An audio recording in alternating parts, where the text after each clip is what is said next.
Structure के लिए सारे कंपोनेंट फॉलो किए हैं और ये जोन 3 में आता है, हमने जोन 4 पे डिज़ाइन किया है, मतलब एक लेवल बढ़ा कर।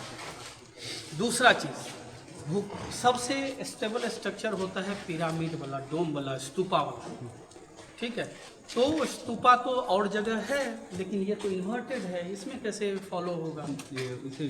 तो उसके लिए हमने क्या किया कि जितना मास ऊपर है उतने मास हमने नीचे मिट्टी के अंदर में उसको इंटीग्रेट कर दिया है। तो ये डायरेक्ट सीधे तरफ जा रही होगी ना, बल्ब तो नीचे की तरफ जा रही है। बल्ब अगर भूकंप आती है तो ये अपने जगह से ये हिलेगी नहीं, वो उसके जो वेव होंगे वो डिसिमिनेशन का एक पैटर्न होता है, वो पैटर्न स्प्रेड होता है नीचे जाकर के। जैसे ही मतलब नीचे या कहीं भी मास बड़ा मिलेगा तो पूरे में स्प्रेड होएगा, धरती के कांटेक्ट में आएगा, स्प्रेड होएगा। तो उसका ऊपर में जितना मास है उतने ही मास उसके हमने मिट्टी के अंदर में डाला है बैलेंसिंग, ताकि वो बैलेंस हो जाए और उसका सेंटर ऑफ ग्रेविटी CG जो होता है वो एज क्लोज टू अर्थ रहे।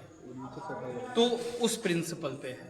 और उसके अलावे वो जो सारे आप ये देखिए, वो डायरेक्ट हम ऐसे छत बना सकते थे ना, उसके छत कैसे है, टेपर्ड है। वो 45 डिग्री पे क्या होता है, उनका जो वेव होगा वो प्रोपागेट करके आएगा और 45 आने के बाद वो अर्थ में डिसिमिनेट होगा।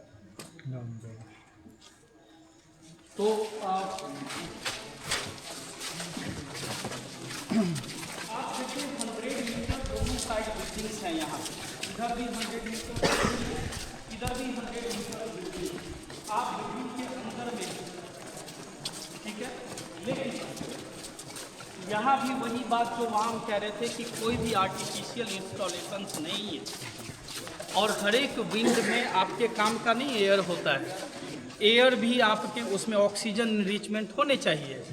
तो ऑक्सीजन मेंटेन रहे, इस वजह से हमने सर्कुलेटरी प्लांट सेंटर तक लाने की कोशिश करा है अभी, और इस पे काम करने हैं और ये ग्रो होना है। लेकिन इतना भी इनफ है, ये सेंटर तक जो हमने सर्कुलेटरी प्लांट लगाए हैं उसका रीज़न है कि ऑक्सीजन इनरिचमेंट बने रहे स्पेस में।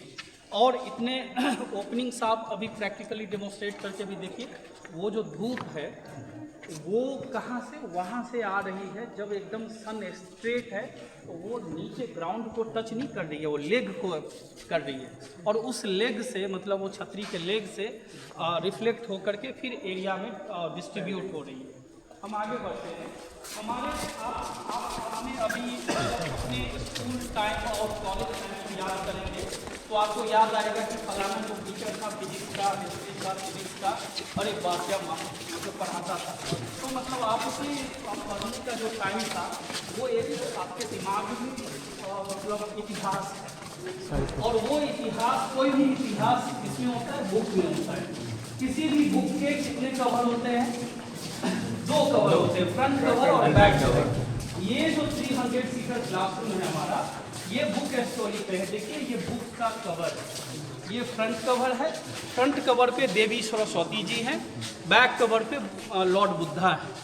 क्या मीनिंग है? तो ये जो बुक है, फ्रंट पे देवी Saraswati ji represents knowledge, Buddha represents peace, harmony.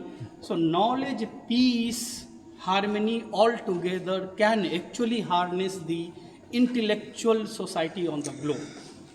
तो ये हमारा मैसेज है, ये जो बुक बाइंडिंग्स पे है और इसके जितने मोटिव्स हैं इस पे वॉल पे, जो हमारे नालंदा के वहाँ पे धरोहर, जिसको मतलब खंडहर भी कहते हैं, वहाँ से जो आए होंगे वो देखेंगे कि ये सारे मोटिव्स वहाँ से कॉपी करे गए। उसी को हम आपको फिर से